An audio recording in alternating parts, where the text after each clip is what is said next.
Ini dalilnya semua kita sudah tahu tentunya, surah Al-Asr. Nah, ini semua insya Allah umat Islam hafal karena pendeknya surah ini ya. 3 ayat, surah nomor 103. A'udzu billahi minasyaitonir rajim. Wal 'asr, demi masa waktu yang kalian lalui di dunia.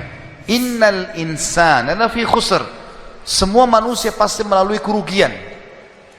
Illa alladzina amanu wa amilus shalihat, kecuali orang yang beriman dan beramal saleh, itu tidak akan melalui kerugian.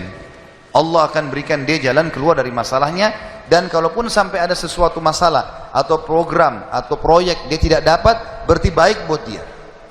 Pasti itu, tidak mungkin tidak. Allah selamatkan dia.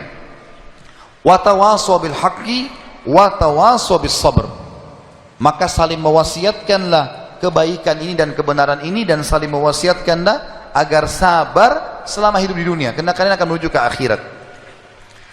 Saya kasih contoh teman-teman, ada satu doktor ngajar di Ummul Qura, Dr. Muhammad, semoga Allah jaga beliau. Saya pernah mendengarkan salah satu kaset ceramahnya luar biasa gitu. Dia kasih contoh, dia bilang ada seseorang, jazakallah khair, ada seseorang di Saudi, teman dia, salehnya luar biasa ibadahnya. Dia bilang sholat malamnya gak kehilangan, sholat 5 waktu selalu on time, selalu menjaga istiqomah di jalan Allah, halal, haram. Satu waktu dia lamar seorang wanita dan diterima lamarannya. Pada saat sudah mau menikah gitu kan, kurang lebih ditentukan jadwal, kalau saya tidak salah itu 3 bulan dari waktu itu akan menikah. 2 bulan atau 1 bulan sebelum pernikahan, tiba-tiba perempuan ini batal pernikahan,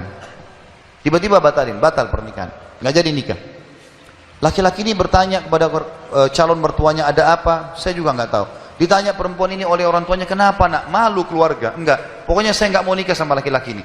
Bersikeras si perempuan tidak mau nikah. Kata Dr. Muhammad, dia bilang, saya setiap kali ketemu sama teman saya ini, teman saya selalu berdoa. Saya dengar doanya, ya Allah kembalikan wanita ini pada saya suka sama dia. Luar biasa merengeknya sama Allah gitu kan. Dan saya saking kesian sama dia, sampai saya mengatakan, ya Allah kabulkan buat dia. Luar biasa dia mohonnya sama Allah. Tapi uniknya kata Dr. Muhammad, enggak dikabulkan, enggak dikasih sama Allah. Sampai tiba hari H pernikahan yang ditentukan tanggalnya, perempuan ini akhirnya memang dia tunggu waktu itu, ada laki-laki lain lamar, diterima sama dia. Diterima pada saat itu. Diterima lamaran laki-laki baru. Waktu sudah menikah sama laki-laki itu, si orang soleh ini, temannya Dr. Muhammad, berhenti berdoa. Ya selesai, jadi istrinya orang, nggak boleh kita doa lagi kan. Maka Dr. Muhammad mengatakan, saya justru bertanya-tanya pada saat itu, di mana bentuk kasih sayangnya Allah kepada teman saya? Dia sudah soleh, janji Allah baik, mestinya dia dapat yang dia mau. Kenapa di sini luput? Nah ini yang saya bilang di poin ke-11, Allah selamatkan dari kerugian dan bahaya. Ternyata dia bilang, justru setelah perempuan itu nikah sama laki-laki yang jadi suaminya sekarang, saya baru tahu bentuk kasih sayangnya Allah pada teman saya. Karena ternyata baru sebulan menikah, perempuan ini periksa ke dokter, dia punya sakit di dada sebelah kanannya, maaf di payudara sebelah kanan. Dokter memvonis kena kanker payudara yang kronis, harus dipotong. Sebulan menikah, payudara kanannya dipotong. Bulan kedua, kanker itu sudah menyebar ke payudara kiri dan dipotong dua-duanya dalam 2 bulan pernikahan. Bulan ketiga, ini kejadian nyata. Bulan ketiga, ternyata perempuan ini punya masalah di urat saraf di bagian otak belakangnya, sehingga membuat kedua matanya buta. Dan bulan keempat, wanita ini meninggal dunia. Kata dia, Dr. Muhammad bilang, subhanallah, kalau teman saya yang jadi suami dia, maka dia tidak akan menikmati pernikahan. Tapi Allah selamatkan dia dengan caranya. Jadi kadang-kadang ada yang luput dari kita. Kita sudah mohon sama Allah, Allah belum kasih. Kalau Allah tidak kasih, teman-teman, yakin itu baik buat kita. Jangan sangka buruk sama Allah. Sebaliknya, kalau kita minta sesuatu yang besar kepada Allah, tidak ada yang mustahil. Yang penting kita merengek dan manja kepada Allah.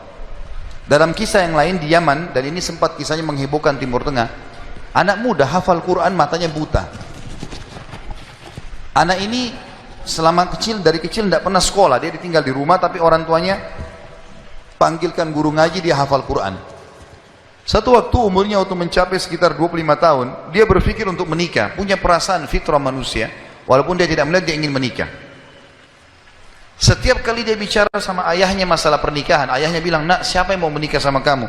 Nggak ada kerjaan, matamu buta, gitu kan?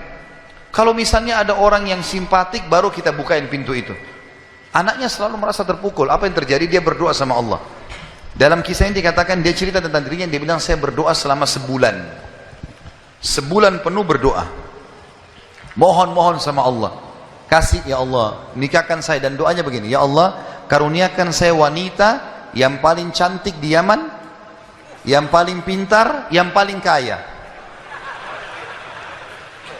Begitu doanya. Saya sengaja datangkan contoh pernikahan supaya tidak ngantuk ini. Langsung melotot matanya laki-laki di sini. Tapi memang kisah nyata terjadi seperti itu. Maka teman-teman sekalian, di hari ke-30 dari doanya, sebulan dia berdoa, dia mimpi, ada orang datang dalam mimpinya mengatakan begini, hai anak muda, jodohmu namanya Fulana binti Fulana. Disebut nama perempuan itu. Ayahnya bernama Fulan bin Fulan. Itu tokoh masyarakat di kampung sebelah, di kota sebelah. Besok datanglah lamar. Begitu mimpinya dia. Dia bangun, kaget. Dia sholat tahajud, kemudian dia sholat subuh.